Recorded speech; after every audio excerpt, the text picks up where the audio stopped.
Yun, magandang hapon. Right, so, kumusta kayong lahat mga tropa? At muli tayo nagbabalik sa ating pagbablog, no? Sa video pala na to mag-update tayo tungkol dun sa may isang sisiw natin na kahapon nakitaan ko na ng simptomas ng pagkakaroon ng sipon. So ngayon magbibigay tayo ulit ng ito, Primoxil. Magbibigay tayo ulit ng Primoxil mga tropa, no?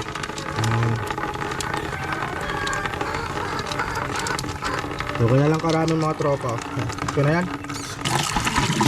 Kunti lang naman yung mga bibigyan natin. Pero ito ngayon mga tropa, no? So mag-update tayo sa pasisi natin na nagkaroon ng simptomas.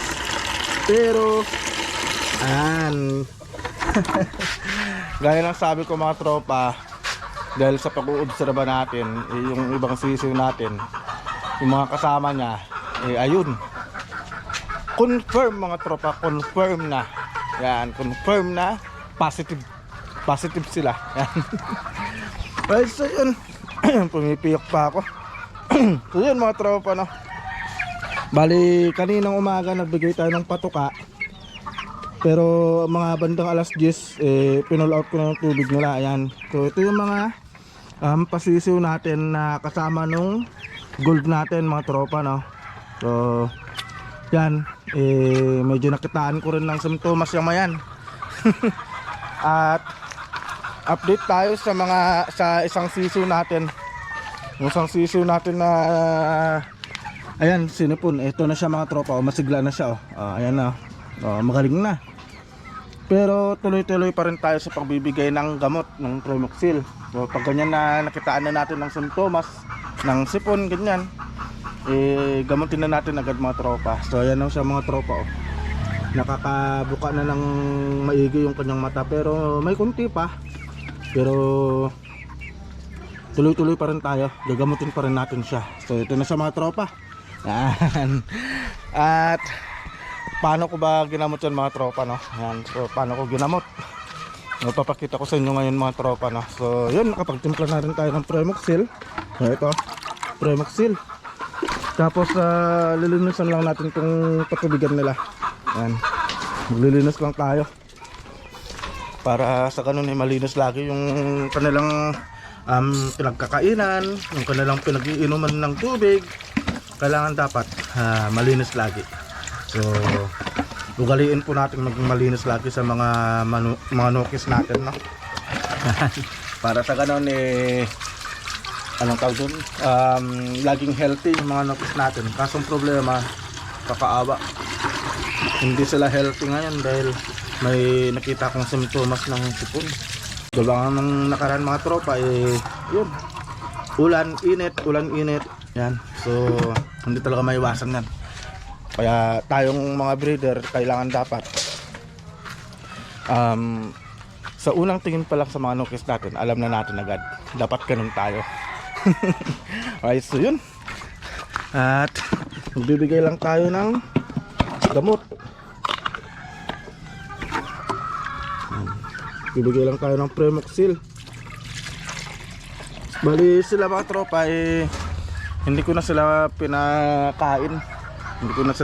So tuwing umaga na lang tayo nagpapakain muna, para sa ganun yung tawag din, ma-absorb ng katawan nila yung gamot na ibibigay natin. Yan. Tapos pull out na natin yung kanilang kainan. Yan, pull out natin. Yan sila mga tropa, pull out natin. Lumilipot na. So ito ba yung nakitaan natin ng sipon?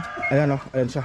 So ito, nakitaan natin ng may kunting tumutulo sa kanyang ilong. Kaya sacrifice muna yung pagkain nyo. Yan, inom muna kayo ng gamot. So ganun mga tropa, no? So ganun yung ating paggagamot sa mga nukis natin. At ito na nga, nakalabas na. Ayan siya, nakalabas na siya, lumusot. Balik natin siya at kunin natin yung kanyang kainan. So dito na natin siya lagyan ng patuka ay ng inumin. So linisan lang natin ng mga tropa. Kaya kung ganyan na may nakita na kayong simptomas na sipon sa mga nokis, no, sundan nyo lang itong ginagawa ko mga tropa, no. Yan. Sa umaga lang tayo nagbibigay ng patuka, umaga. Tapos sa hapon hindi na. Tapos Premoxil na lang yung bibigyan natin. Pero pagdating ng umaga, ang papainom nyo tubig. Para sa ganun malinisan nung kanilang bituka. So ganun lang mga tropa, no. Napakabilis lang nagamutin yung sipon. Kaya sabi ko sa inyo mga tropa, pag ganyan na sipon lang yung tumatama sa mga nokis ko, napakabilis ko lang na gamutin. Pero pag ganun na yung mga ibang sakit na, hindi ko pa alam kung kakayanin ko, kasi so far hindi ko pa naman tatry na magkaroon ng mga avian malaria, magkaroon ng mga marex, ganyan mga tropa. Hindi pa nasusubukan ng aking manukan. Sana hindi na nga tumama yun sa manukan natin, no? So, sana hindi na umabot sa ganun. Pero yung simpleng sipon lang mga tropa, yung sipon lang na yan, napakabilis lang na gamutin. So, Premoxil lang sa mga ganito, mga pasisiw. Premoxil lang, kayang-kaya na yan. Basta nasa tamang paraan ka ng pagbibigay ng gamot. So yun. Pero pag ganun na hindi tama yung pagbibigay mo ng gamot mga tropa, kahit na isang buwan kang maggagamot, hindi talaga yan gagaling. So yun, so ganun lang mga tropa, no. Bigay lang tayo ng Premoxil kahapon, tapos sa umaga tubig, patuka, tapos sa hapon ulit Premoxil na lang. Ayan. So paulit-ulit na lang ako, di ba? At update tayo sa mga 3 months old natin mga tropa. Ito na yung mga 3 months old natin na mga pasiso. Ito sila, oh. Ayan, mamula-mula na yung kanilang mga muka. Ayan, oh.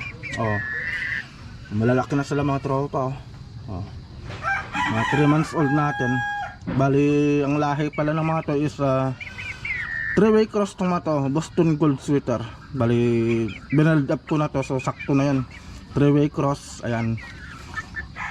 Bali, linagyan ko siya ng Boston Sweater saka gold.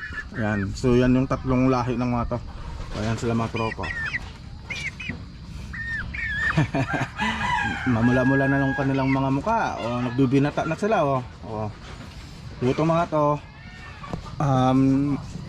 tinamaan din ng sipon to, pero simptomas lang. Kaya mabilis ko lang na nagamot. Pero yung malalang sipon, hindi ko pa nasusubukan yun sa mga nokis ko mga tropa. So ganun lang. Kaya masasabi ko na yung mga nokis ko, malulusog talaga. Kasi pag ganun na nakikita ko na yung mga simptomas na yan, bigay agad ng gamot, prevention na agad mga tropa. Pero pag ganun na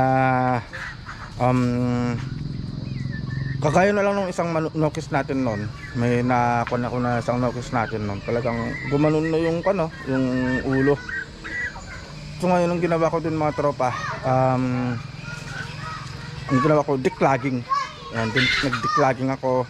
Bali yung ginawa ko, yung pinalabas ko yung sipon niya dito sa may ilong. Yan. Tapos pagkatapos ng declogging, hinugasan ko yung ulo niya, yung mata niya ng asin saka tubig. Ayan, so 5 araw na diretso na ganun, na declogging. Tapos anong tawag doon, yung hinuhugasan ko ng asin saka tubig yung mata. At kasabay nun mga tropa, binibigyan ko siya ng Premoxil din. So Premoxil, pero yun kasi mga tropa, nasa 4 months old na siya. 4 months old na nung time na yun. So ang ginawa ko, capsule na yung binigay ko mga tropa, no. Premoxil na capsule yung binigay ko. Sa loob ng 5 araw, totally nawala yung kanyang sipon. Nawala yung pagluluha ng mata, nawala din yung pagtutulo ng sipon. Tapos yung manok na yun is nandun na kay daddy. So yun yung niregalo natin sa kanya. Ayan. So yun yung niregalo natin kay daddy. Pero yung manok na yun, masasabi ko na walang problema yung manok na yun. Malakas yun mga tropa. So niregalo natin dun kay daddy. Ayan. So ganun lang mga tropa, no. At ganun lang yung paggagamot natin sa mga nokis natin. So, sacrifice lang muna, wag kayong mabahala na hindi kakain yung mga nokis nyo ng hapon. Kasi tuwing umaga naman is napapakain nyo, wala magiging problema doon. Hindi sila mangangayayat. Yan. Basta pag ganun na medyo gumaling na yung mga nokis nyo, bigyan nyo na agad ng energizer katulad o pampalakas na kumain katulad ng Red Seal. Ayan. Tapos pag ganun na natapos na siyang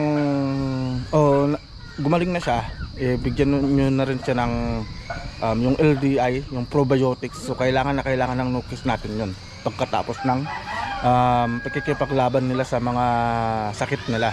Bigyan nyo agad nun LDI, Multi-Life Premium, para sa ganun makabawi agad sila sa lakas nila at makahabol sila sa paglaki nila mga tropa. Kasi pag hindi mo ginawa yun, mababansot yung mga nokis mo. Kumbaga sa yung mga kapatid niya malalaki na, pero yung tinamaan ng sakit maliit pa rin siya. Ayan. So ganun mga tropa, no. Nakita nyo naman itong nokis natin na to, ayan, no.